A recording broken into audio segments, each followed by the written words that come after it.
እንኳን ወደ ህንድ ፊልም ማጠቃለያ ጦቢያ ቲዩብ በሰላም መጣችሁ። ዛሬ በ2021 የወጣውን ፑሽፓ ዘ ራይዝ የተሰኘውን የአክሽን ድራማ ፊልም አሳያችኋለሁ። አስቀድሜ ልንገራችሁ፣ ተጠንቀቁና በጥሩ ሁኔታ ተከታተሉኝ። ፊልሙ የሚጀምረው በጃፓን ሀገር ውስጥ በሚገኝ እጅግ ውብ የሰርግ ሥነ ሥርዓት ነው። ለሙሽሪት ሴትየዋ ቀይ የሰንደል እንጨት ከተባለ ብርቅዬ ቁሳቁስ የተሠራ እጅግ ውብና ውድ ጊታር በስጦታ ይበረከትላታል። ይህ ልዩ የእንጨት አይነት በሚያስደንቅ ሁኔታ ውድ ሲሆን ከህንድ ውጭ በየትኛውም ቦታ ሊበቅል አይችልም። የዚህ ቀይ የሰንደል እንጨት ዕቅረትና ውድነት የሚታወቀው የዓለም አቀፍ ፍላጎትን ለማሟላት ሲባል በብዛት ከህንድ በኮንትሮባንድ ስለሚወጣ ጭምር ነው። ሆኖም ግን የዚህ ታሪክ ትኩረት በቀዩ የሰንደል እንጨት ላይ ሳይሆን በዚህ የኮንትሮባንድ ሕገወጥ ቡድን ውስጥ በጥልቀት ስለሚሳተፍ አንድ የቀን ሠራተኛ ነው። በመቀጠል ታሪኩ ወደ አንድ አስጨናቂ ትዕይንት ይሻገራል። በዚህም የፖሊስ መኪና አንድን የጭነት መኪና ሳያቋርጥ ሲያሳድድ ይታያል። እዚህ ላይ ነው በአሉ አርጁን ወደ ተጫወተውና ብልህና ተንኮለኛ የቀን ሠራተኛ ወደ ሆነው ዋና ገጸ ባህሪ ፑሽፓ የምንስተዋወቀው። የፖሊስ መኪናው እየተቃረበ ሲመጣ ፑሽፓ እንዳይያዝ ለፖሊስ መኮንኖቹ ጉቦ ለመስጠት ይሞክራል። እርሱ ቢሞክርም ፖሊሶቹ ግን ፍንክች አላሉም። በዚህ ጊዜ ፑሽፓ ተሳስታችሁ ሰምታችኋል፣ ለአንዱ ሰው ሳይሆን ለሁሉም በአጠቃላይ 100 ሺህ ሩፒ ነው ያልኩት በማለት ነገሩን ወደ እሱ ጥቅም ለማዞር ለእያንዳንዱ መኮንን 100 ሺህ ሩፒ ለመስጠት ማለቱን ያብራራል። በጉቦው የተደሉት ፖሊሶች በመጨረሻ ማሳደዳቸውን ያቆማሉ። ይህም ፑሽፓ እንዲያመልጥ ዕድል ይሰጠዋል። በመቀጠል ታሪኩ ወደ ከአንድ ዓመት በፊት ወደ ነበረው የኋላ ትውስታ ይሸጋገራል። ከዚህ በኋላ ፑሽፓ ቀደም ሲል በአንድ ፋብሪካ ውስጥ ተቀጥሮ ይሠራ እንደነበረ፣ ነገር ግን ከፋብሪካው ባለቤት ጋር በማይስማማው አስቸጋሪ ጠባዩ ምክንያት ከሥራው እንደተባረረ እንረዳለን። ከሥራ አጥነት ጋር የተጋፈጠው ፑሽፓ አዳዲስ ዕድሎችን መፈለግ ይጀምራል። በዚህ ጊዜ ሁለት አማራጮች ይቀርቡለታል። የመጀመሪያው አማራጭ በቀን 100 ሩፒ የሚከፍል የተለመደ ሕጋዊ ሥራ ሲሆን፣ ሁለተኛው አማራጭ ደግሞ በቀን 1000 ሩፒ የሚያስገኝ ከፍተኛ ገቢ ያለው ሕገወጥ ሥራ ነው። በከፍተኛ ገቢው ማባቢያ የተነሳሳው ፑሽፓ ሁለተኛውን አማራጭ ይመርጣል። ጓደኛው ኬሻቭን በዚህ አደገኛ ጥረት ውስጥ አብሮት ለመሳተፍ ይወስናል። ፑሽፓና አብሮት ያሉት የቀን ሠራተኞች ቀይ የሰንደል እንጨት ለመቁረጥ ወደ ጥቅጥቅ ባለ ጫካ ውስጥ ረጅም ጉዞ ያደርጋሉ። ፑሽፓ ከሌሎቹ ሠራተኞች ጋር ጎን ለጎን በትጋት እየሠራ እንጨቶቹን ይቆርጣል። ይህ በእንዲህ እንዳለ የፖሊስ አዛዥ ጎቪንድና የሕግ አስከባሪ ቡድናቸው ወደ ስፍራው ይደርሳሉ። ፑሽፓ ፖሊሶች የእነሱን እንቅስቃሴ እየመረመሩ መሆኑን ሲገነዘብ የተቆረጡትን እንጨቶች በሙሉ ለመደበቅ በፍጥነት አንድ ዕቅድ ያወጣል። በፖሊስ መኮንኑ ስለ ምንነታቸው ጥያቄ ሲቀርብላቸው ፑሽፓና ሠራተኞቹ ምንም እንደማያውቁ በመምሰል ፍየሎቻቸውን እያሰማሩ እንደሆነ ይናገራሉ። የፖሊስ መኮንኑ ምንም እንኳን ቢጠራጠርም ጥፋተኛ ማድረጊያ ተጨባጭ ማስረጃ ባለማግኘቱ በብስጭት አካባቢውን ጥሎ ይሄዳል። በኋላ ላይ እንደታወቀው ፑሽፓ ከፖሊስ ፍተሻ ለማምለጥ የተቆረጡትን እንጨቶች በራሳቸው በሰንደል እንጨት ዛፎች ላይ በመስቀል በብልሃት ደብቋቸው ነበር። በማግስቱ ሠራተኞቹ ቀዩን የሰንደል እንጨት በመደርደር ላይ እያሉ ጎቪንድ ይበልጥ ከፍተኛ ቁጥር ካለው የፖሊስ ኃይል ጋር ይመለሳል። አደጋ መምጣቱን አስቀድሞ የተረዳው ፑሽፓ የጭነት መኪናውን አስነስቶ መንዳት ይጀምራል። ይሁን እንጂ ፖሊሶቹ ሳይለቁት በቅርብ ርቀት ያሳድዱታል። ምንም እንኳን ጠንካራ ማሳደድ ቢደረግበትም ፑሽፓ የጭነት መኪናውን ደብቆ ምንም አይነት የወንጀል ማስረጃ ሳይገኝበት ለመውጣት ይበቃል። ለዚህ አጸፋ ለመመለስ ጎቪንድ ስለተደበቀው የሰንደል እንጨት መረጃ ለማስገኘት በማሰብ ፑሽፓን አስሮ ከባድ ስቃይና እንግልት ያደርስበታል። ምንም እንኳን ጨካኝ ድብደባ ቢፈጸምበትም ፑሽፓ ጽኑ ሆኖ በመቆየት የተደበቀችውን የጭነት መኪና ያለችበትን ቦታ ለመናገር ፈቃደኛ ሳይሆን ይቀራል። ታሪኩ እየቀጠለ ሲሄድ ሦስት ጉልህ የሆኑ ገጸ ባህሪያት ይተዋወቃሉ። እነሱም ጆሊ ሬዲ፣ ጃካ ሬዲ እና ኮንዳ ሬዲ ናቸው። ጆሊ ሬዲ ሰዎችን በሚበዘብዝና ሥነ ምግባር በጎደለው ድርጊት ውስጥ የሚሳተፍ ግድ የለሽ ሰው ተደርጎ ተስሏል።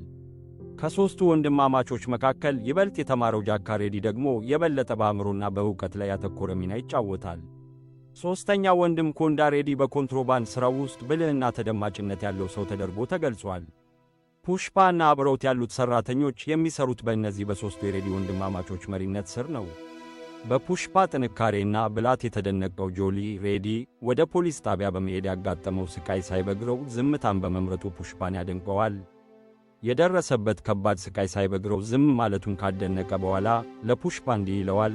ፖሊስ ያን ያህል ክፉኛ እየገረፈህ እንኳ የእንጨቱ ባለቤት ማን እንደሆነ እንዳልተናገርክ ሰምቻለሁ። በመቀጠል ጃክ ሬዲ የተደበቀው ዕቃ ያለበትን ቦታ እንዲነግራቸው ፑሽፓን ይጠይቀዋል።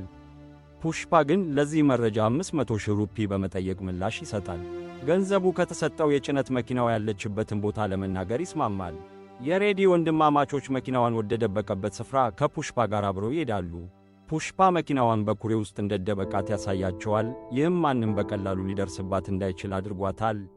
ወንድማማቾቹ የጠየቀውን 500 ሺህ ሩፒ ለፑሽፓ አስረክበው በታክሲ ተሳፍሮ እንዲሄድ ይነግሩታል። የመጡት በእነሱ መኪና ሆኖ ሳለ በተመሳሳይ መኪና መልሰው ሊወስዱት ፈቃደኛ ባለመሆናቸው ፑሽፓ ክብሩ እንደተነካ ተሰምቶት በጣም ይናደዳል። በመሆኑም ጓደኛውን ኬሻቭን ልክ እንደ ጆሊ ሬዲ አይነት አዲስ ቫን መኪና እንዲገዛለት ያዘዋል። ኬሻቭም ትዕዛዙን ፈጽሞ ለፑሽፓ ቀይ ቫን መኪና ይገዛለታል። ይህ በእንዲህ እንዳለ ኮንዳ ሬዲ የፖሊስ ፍተሻ እየጠነከረ መምጣቱ የሰንደል እንጨቱን ለማጓጓዝ ሥራውን እያወሳሰበው በመሆኑ ከጊዜ ወደ ጊዜ ስጋቱ እየጨመረ ይሄዳል። ፑሽፓ ይህንን ችግር ለመቅረፍ አንድ አዲስ የፈጠራ ሐሳብ ያቀርባል። የሰንደል እንጨቱን በወተት ታንከሮች ውስጥ መደበቅን ይጠቁማል። ታንከሩን ለሁለት ዓላማ በሚያገለግል መልኩ በመቅረጽ የታችኛውን ክፍል በሰንደል እንጨት፣ የላይኛውን ክፍል ደግሞ በወተት ይሞሉታል። ይህ ብልህ ዕቅድ ፖሊሶች ወተት ብቻ እየተጓጓዘ እንደሆነ ስለሚገምቱ ያለምንም ጥርጣሬ የፍተሻ ኬላዎችን ለማለፍ ያስችላቸዋል። በዚህም ምክንያት ኮንዳ ሬዲ ዋጋው 10 ሚሊዮን ሩፒ የሚያወጣውን የሰንደል እንጨት በሰላም አጓጉዞ ለማድረስ ለፑሽፓ 500 ሺህ ሩፒ ክፍያ ያቀርብለታል። ሆኖም ግን ፑሽፓ ከጠቅላላው የሰንደል እንጨት ዋጋ ላይ 4% ብቻ እንደሚከፍለው በመናገር እያንዳንዱን ሰው ያስገርማል። ኮንዳ ሬዲ ተጨማሪ 100 ሺህ ሩፒ አቅርቦለት እያለ ለምን ይህንን ውሳኔ እንደወሰነ ኬሻቭ ሲጠይቀው ፑሽፓ ምክንያቱን ያስረዳዋል። እርሱ እንደ ማንኛውም ተራ ሠራተኛ በተቆረጠ ቋሚ ክፍያ ላይ ፍላጎት እንደሌለው ግልጽ ያደርጋል። ይልቁንም በንግዱ ውስጥ አጋር በመሆን ከትርፉ መካፈል ይፈልጋል። የፑሽፓ ምኞትና ዓላማ የነበረው ማዕረጉን ከተራ የቀን ሠራተኛነት ወደ ዋና የኮንትሮባንድ ሥራው ተዋናይነት ማሳደግ ነበር። በሚቀጥለው ትዕይንት ላይ ፑሽፓ በረሽሚካ ማንዳና ወደ ተጫወተችው ስሪቫሊ ወደ ተባለች ወጣት ሴት ያለው ፍቅር እያደገ ሲሄድ እንመለከታለን። እሷ የፑሽፓ አብሮ አደግ የሥራ ባልደረባ ልጅ ስትሆን የወተት አቅራቢ ሆና ትሠራለች። ፑሽፓ በእሷ ፍቅር እጅግ የተማረከ በመሆኑ ጓደኛውን ኬሻቭን ስሪቫሊ እያየችኝ ነው እያለ በተደጋጋሚ ይጠይቀዋል። ይሁን እንጂ እሷ ለፑሽፓ ትኩረት ምንም ደንታ የሌላት ሲሆን ልታስተውለውም አልቻለችም። ፑሽፓና ቡድኑ የተሳካ የኮንትሮባንድ ሥራቸውን በመቀጠል በፈጠሩት ብልህ ዘዴ ምክንያት ከፖሊስ ፍተሻ ማምለጥ ችለዋል። ነገር ግን ፖሊሶች አንዲትን የወተት ጭነት መኪና ለመመርመር ሲወስኑ ዕድላቸው ይለወጣል። በፍተሻው ወቅት መኮንኑ የመኪናውን የላይኛውንና የታችኛውን ክፍል ሲያንኳኳው የተለያየ ድምፅ እንደሚያወጣ ያስተውላል። ይህ የድምፅ ልዩነት ጥርጣሬን በመቀስቀሱ መኮንኑ በመኪናው ውስጥ የተደበቀ ሕገወጥ ዕቃ ሊኖር እንደሚችል ይገምታል። ፖሊሶቹ የስሪቫሊ አባትን ጨምሮ በርካታ ጥፋተኞችን በቁጥጥር ስር ያውላሉ። በመጨረሻም ጎቪንድ ስለ ቀይ የሰንደል እንጨት መጋዘን መረጃ ለማግኘት በማሰብ በቁጥጥር ስር የዋሉት ሰዎች ለእሱ እንዲሰሩ የጥቅም ጥያቄ ያቀርብላቸዋል። በሚቀጥለው ትዕይንት ስሪቫሊ ከጓደኞቿ ጋር ፊልም ለመመልከት ታቅዳለች። ነገር ግን ለቲኬት መግዣ የሚሆን ገንዘብ ያጥራቸዋል። ኬሻቭ ይህንን አጋጣሚ በመጠቀም 1000 ሩፒ ያቀርብላቸዋል። ሆኖም ለዚህ ምትክ ስሪቫሊ ወደ ፑሽፓ አይኑን እያየች ፈገግታ እንድትሰጠው ቅድመ ሁኔታ ያስቀምጣል። ስሪቫሊ በጥያቄው መሠረት ስታደርግ ፑሽፓ በጣም ተገርሞ ምናልባት ለእኔ ስሜት ኖራት ይሆን ብሎ ያስባል። ይሁን እንጂ የስሪቫሊ ምላሽ የነገሩን እውነታ በገንዘብ የተደረገ መሆኑን ግልጽ ስለሚያደርግበት ፑሽፓ በአፍረት ይዋጣል። መጀመሪያ ላይ ለዚህ አሳፋሪ ሁኔታ ኬሻቭን ለመውቀስ ቢያስብም ብዙም ሳይቆይ ግን አዲስ ዕቅድ ያወጣል። ፑሽፓ ለኬሻቭ ተመልሶ እንዲሄድና ለስሪቫሊ ለአንድ መሳም 5000 ሩፒ እንዲያቀርብላት ያዘዋል። ስሪቫሊ ከጓደኞቿ ጋር ስትመለስ የፑሽፓን ጥያቄ በጥብቅ ውድቅ ታደርጋለች። የመጀመሪያ ሳሟን ለወደፊት ባሏ ብቻ እንደምታስቀምጥም ትገልጻለች። ይህ ውድቅ መደረግ ፑሽፓን ተስፋ አላስቆረጠውም። ይልቁንም በትኩረቱ በኮንትሮባንድ ሥራው ላይ ይበልጥ እንዲያተኩር ያነሳሳዋል።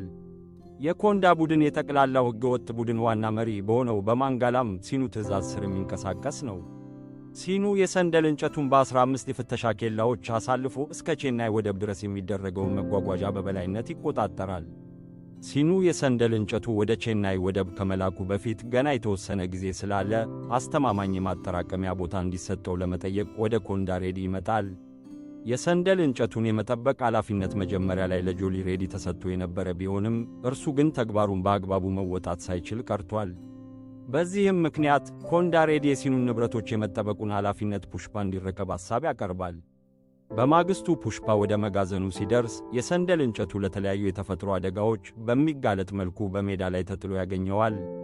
ሠራተኞቹም ጆሊ ሬዲ ሌሊቱን ሙሉ ሲጨፍር በማደሩ ሥራውን በሙሉ እንዳቆመውና ይህም በትልቅ የሥራ መስተጓጎል ላይ እንደጣላቸው ያስረዱታል። ፑሽፓ ነገሩን ይበልጥ ለማጣራት ወደ ውስጥ ሲገባ ጆሊ ሬዲ ያደረበትን ምሽት አብራው ያሳለፈች አንዲት ሴት መጋዘኑ ውስጥ ያገኛል።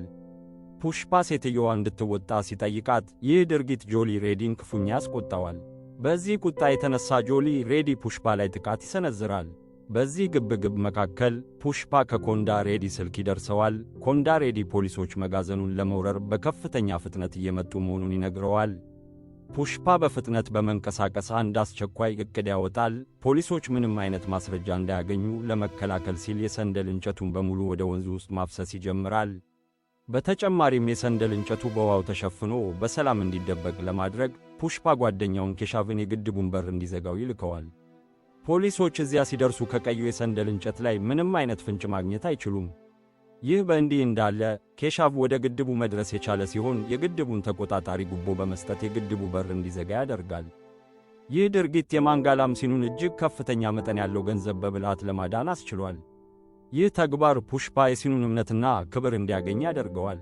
ሲኑም ለዚህ ምስጋና ይሆን ዘንድ የኮንትሮባንድ ቡድኑ አባላት በሙሉ የተገኙበት እጅግ ድንቅ የሆነ ድግስ ያዘጋጃል። በዚህ ድግስ ላይ ፑሽፓ በሰዎች መካከል የሚደረገውን ጨዋታ በስውር ያደምጣል። በዚህም ሲኑ በቼናይ 1 ቶን የሰንደል እንጨት በመሸጥ 20 ሚሊዮን ሩፒ ትርፍ እንደሚያገኝ፣ ነገር ግን ለሬዲ ቡድን የሚሰጠው 2500,000 ሩፒ ብቻ እንደሆነ ይገነዘባል። ይህ በትርፍ ክፍፍሉ መካከል ያለው ከፍተኛ ልዩነት ለፑሽፓ እጅግ ጠቃሚ መረጃ ይሆንለታል። ፑሽፓ ስለ ኮንትሮባንድ ሥራው ይህንን ወሳኝ መረጃ ከሰበሰበ በኋላ ዝርዝሩን ይዞ ቀጥታ ወደ ኮንዳ ሬዲ ይሄዳል። ኮንዳ በትርፍ ልዩነቱ እጅግ በጣም ተናዶ ፑሽፓ ሄዶ ማንጋላም ሲኑን እንዲጋፈጠው ያዘዋል። ፑሽፓ የ1 ቶን ሰንደል እንጨት ዋጋ ከ2500,000 ሩፒ ወደ 500,000 ሩፒ እንዲያድግ የመጠየቅ ኃላፊነት ይሰጠዋል። ቆራጥና የማይበገረው ፑሽፓ ሐሳቡን ለማቅረብ ወደ ሲኑ የተንደላቀቀ መኖሪያ ቤት ያመራል። እዚያ እንደደረሰ ግን ፑሽፓ አንድ አስፈሪ ትዕይንት ይመለከታል። የሲኑ አማች የሰንደል እንጨቱን ዋጋ ለመደራደር የደፈረን አንድን ሰው በጭካኔ እየገደለው ነበር። ይህ አረመኔያዊ የኃይል ማሳያ የተደረገው በእነሱ ሥልጣን ላይ ፈታኝ ሆኖ ሊመጣ የሚችልን ማንኛውንም ሰው ለማስፈራራት ታስቦ ነበር። ሆኖም ግን ይህንን አስከፊ ትዕይንት ቢመለከትም ፑሽፓ ረግቶና ጸንቶ ይቆያል። የሲኑን የሞባይል ስልክ በማንሳት ቼናይ ከሚገኘው ማሩጋን ከተባለው ግንኙነታቸው ጋር በድፍረት ይደውላል። ከአሁን በኋላ የሰንደል እንጨቱን በቀጥታ የሚሸጠው ራሱ ፑሽፓ መሆኑን ያሳውቀዋል። የፑሽፓ ይፋዊ መግለጫ ከሲኑ አማች ዘንድ ከፍተኛ ጥላቻን ይፈጥርበታል። አማቹም በዚያው ቅጽበት ፑሽፓን ለመግደል ይሞክራል። በአስደናቂውና አስፈሪው ግብግብ ውስጥ ፑሽፓ በሚያስደምም ብቃትና ቆራጥነት ይመክታል። በክፍሉ ውስጥ ያሉትን ሁሉንም ሰዎች በኃይል አሸንፎና ጥሎ በመውጣት በኮንትሮባንድ ዓለም ውስጥ አስፈሪና የማይበገኝ ሰው መሆኑን የሚያረጋግጥ አስደናቂ አሻራ ጥሎ ይወጣል። በማግስቱ ፑሽፓና ታማኝ ጓደኛው ኬሻቭ ማሩጋንን ለመገናኘት ወደ ቼናይ ይጓዛሉ። መጀመሪያ ላይ ፑሽፓ እምቢተኝነት ይገጥመዋል። ማሩጋንን በቀጥታ እንዲያገኝ አይፈቀድለትም ነበር። ሆኖም ግን ልዩና እጅግ ከፍተኛ ጥራት ያለውን የሰንደል እንጨት ናሙና ሲያሳይ ጥረቱ ፍሬ ያፈራል። በእንጨቱ ጥራት የተደነቀው ማሩጋን ፑሽፓን በግንባር ለማግኘት ይወጣል። ስምምነቱንም ለማጠናቀቅ በደስታ ይስማማል። ይህ በእንዲህ እንዳለ የስሪቫሊ ቤተሰብ ሁኔታ ይበልጥ እየተባባሰ ይሄዳል። ጆሊ ሬዲ የስሪቫሊ አባት በሥራቸው ላይ የሰለለ መረጃ ለፖሊስ አሳልፎ ይሰጥ እንደነበር በመድረሱ ወደ ጨካኝ እርምጃ ይሸጋገራል። የስሪቫሊ አባት ለከባድ ሥቃይ ይዳረጋል። ጆሊ ሬዲም በስሪቫሊ ላይ አስነዋሪ ጥያቄ ያቀርባል። አባቷ እንዲፈታላት ከፈለገች ሌሊቱን ከእሱ ጋር ማሳለፍ እንዳለባት ይነግራታል። አባቷን ለማዳን እጅግ የጨነቃት ስሪቫሊ እርዳታ ፍለጋ ወደ ፑሽፓ ትመጣለች። ፑሽፓም ከፍተኛ ዋጋ በሚያስከፍል ፍልሚያ ጆሊ ሬዲን ለመጋፈጥ ይሄዳል። በነበረው ብርቱ ጦርነት ፑሽፓ ጆሊ ሬዲን በከባድ ፍልሚያ በማሸነፍ ክፉኛ ይደበድበዋል። በደረሰበት ከፍተኛ ጉዳት ምክንያት ጆሊ ሬዲ ምንም መንቀሳቀስ የማይችልበት ደረጃ ላይ ደርሶ ወደ ሆስፒታል ይወሰዳል። ይህ ድርጊት በሬዲ ወንድማማቾችና በፑሽፓ መካከል የነበረውን ግንኙነት ሙሉ በሙሉ ወደ ጠላትነት ይቀይረዋል። የጆሊ ሬዲ ወንድሞች የሆኑት ኮንዳ ሬዲ እና ጃካ ሬዲ በፑሽፓ ላይ ደም ለመመለስና እሱን ለማጥፋት ይምላሉ። ይሁን እንጂ ፑሽፓ ወደ ኋላ አያፈገፍግም። ይልቁንም የራሱን የተደራጀ የኮንትሮባንድ ቡድን በመመስረት ሥራውን በከፍተኛ ደረጃ ያሰፋዋል። በቀጥታ ከቼናዩ ማሩጋን ጋር በመገናኘትና የራሱን አዳዲስ ስልቶች በመጠቀም በአካባቢው ላይ ተጽዕኖ ፈጣሪና እጅግ ሀብታም የኮንትሮባንድ ንጉሥ መሆን ይጀምራል። ይህ በእንዲህ እንዳለ ከብዙ ውጣ ውረድ በኋላ በፑሽፓ ጀግንነትና ታማኝነት የተማረከችው ስሪቫሊ ለእሱ ያላትን ፍቅር ትገልጻለች። ሁለቱም ለመጋባት ይስማማሉ። ታሪኩ ወደ ማጠቃለያው ሲቃረብ ማንጋላምሲኑ እና ኮንዳ ሬዲ ፑሽፓን ለማስወገድ ዕቅድ ያወጣሉ። ነገር ግን ፑሽፓ ቀድሞ በመንቃት ኮንዳ ሬዲን ይገድለዋል። በዚህም የጥቁር ገበያውን የበላይነት ሙሉ በሙሉ በእጁ ያስገባል። ነገር ግን ፊልሙ በዚህ አያበቃም። በትዕቢቱና በማን አለብኛነቱ ሲገሰግስ የነበረው ፑሽፓ በፍጻሜው ላይ አምባገነንና ጨካኝ ከሆነው አዲሱ የፖሊስ ኤስ ፒ ባንዋር ሲንግ ሸካዋት ጋር ይጋፈጣል። ይህ ግጭት የሁለቱም ኩራትና ሥልጣን መለኪያ የሚሆን ሲሆን ለቀጣዩ የፊልሙ ክፍል ፑሽፓ ሁለተኛ ትልቅ መነሻ በመሆን የመጀመሪያው ክፍል ይጠናቀቃል። ሆኖም ግን የፑሽፓ ስኬት ያለምንም ፈተና አልነበረም። ብዙም ሳይቆይ ፋሃድ ፋሲል ከተጫወተው ባንዋር ሲንግ ሸካዋት ከተባለው አዲሱ የፖሊስ የበላይ ተቆጣጣሪ ጋር ይጋፈጣል። ከስሪቫሊ ጋር ለሚያደርገው ሰርግ እየተዘጋጀ የነበረው ፑሽፓ ባንዋርን ወደ ሰርጉ ሥነ ሥርዓት ለመጋበዝ ወደ ፖሊስ ጣቢያ ያመራል። ነገር ግን ሞቅ ያለ አቀባበል ከማግኘት ይልቅ ከባንዋር ከፍተኛ ንቀትና ውርደት ይገጥመዋል። ባንዋር የፑሽፓን ማንነት በማሳነስና በማንኳሰስ ያባርረዋል። በቁጣና በውርደት ስሜት የነደደው ፑሽፓ የአጸፋዊ በቀል ዕቅድ ያወጣል። በወዳጅነት ስም ከባንዋር ጋር በመቀራረብ ምቹ አጋጣሚን ይፈልጋል። በመጨረሻም በሕዝብ ፊት ሊያዋርደው የሚችልበትን ዘዴ ያቀናብራል። የፑሽፓ የሰርግ ዕለት ሲቃረብ በሰርጉ ስፍራ ላይ የነበረው ጉጉትና መነቃቃት በጉልህ ይታይ ነበር። እንግዶችና የቤተሰብ አባላት ፑሽፓን በጉጉት ይጠባበቁ ነበር። ነገር ግን ፑሽፓ በሰርጉ ቦታ ላይ አልተገኘም። ይልቁንም ከአዲሱ ወዳጁና አለቃው ኤስ ፒ ባንዋር ሲንግ ሸካዋት ጋር አብሮ መጠጥ በመጠጣት ላይ ነበር። ይህ ተራ የመጠጥ ግብዣ አልነበረም። የፑሽፓን የበላይነት በድጋሚ ለማረጋገጥና አስተማማኝ የኃይል መልእክት ለማስተላለፍ በጥንቃቄ የተቀየሰ ዕቅድ አካል ነበር። ፑሽፓ በብልሃት የባንዋርን ሽጉጥ በመቀማት ልብሱን በሙሉ እንዲያወልቅ ያስገድደዋል። አሁን ላይ ሙሉ በሙሉ ራቁቱን የሆነው ባንዋር በሕዝብ ፊት እየታየ በእግሩ ወደ ፖሊስ ጣቢያ እንዲመለስ ይገደዳል። ይህ በሕዝብ ፊት የተፈጸመው ከፍተኛ ውርደት ፑሽፓ የነበረበትን የክብር ዕዳ ለመክፈልና የእሱን የበላይነት በድጋሚ ለማወጅ የተጠቀመበት የበቀል መንገድ ነበር። ይህ በእንዲህ እንዳለ ፑሽፓ በሰርጉ ላይ እጅግ አስገራሚ አገባብ ያደርጋል። ልብሱን አውልቆ ራቁቱን ሆኖ ወደ ሰርጉ ስፍራ በመመለስ በቦታው የነበሩትን ታዳሚዎች በሙሉ በድንጋጤ እንዲዋጡ ያደርጋል። ይህ ከተለመደው ውጪ የሆነ አገባቡ ዝም ብሎ ትኩረት ለመሳብ የተደረገ አልነበረም። ይልቁንም ያጋጠሙትን መሰናክሎች በሙሉ ማሸነፉንና አዲሱን የላቀ ማዕረጉን ለማወጅ የተጠቀመበት ኃይለኛ መግለጫ ነበር። ምንም እንኳን ሁኔታው የተመሰቃቀለና አመለካከቱ ከተለመደው ውጪ ቢሆንም ፑሽፓ ከስሪቫሊ ጋር ያለውን ጋብቻ ያጠናቃል። ይህም ከተራ የቀን ሠራተኛነት ተነስተው በኮንትሮባንድ ዓለም ውስጥ ተደማጭነት ያለው ሰው ለመሆን ያደረገውን አስቸጋሪና ውጣ ውረድ የበዛበት ጉዞ ፍጻሜ ያመለክታል። ይህ የፑሽፓ የሕይወት ምዕራፍ በጋብቻው ይዘጋል። ይህም የአንድ ምዕራፍ ማክተሚያና ሥልጣንና ክብርን ለማግኘት በሚያደርገው ጥረት ውስጥ የሌላ አዲስ ምዕራፍ መጀመሪያ መሆኑን ያበስራል። የፊልሙ ታሪክ በዚህ ያበቃል። ተጨማሪ መሰል ማጠቃለያዎችን ለመመልከት ሰብስክራይብ ማድረጋችሁንና የደውል ምልክቱን ማብራታችሁን እንዳትረሱ። ስለተመለከታችሁ እናመሰግናለን። ደህና ሰንብቱ።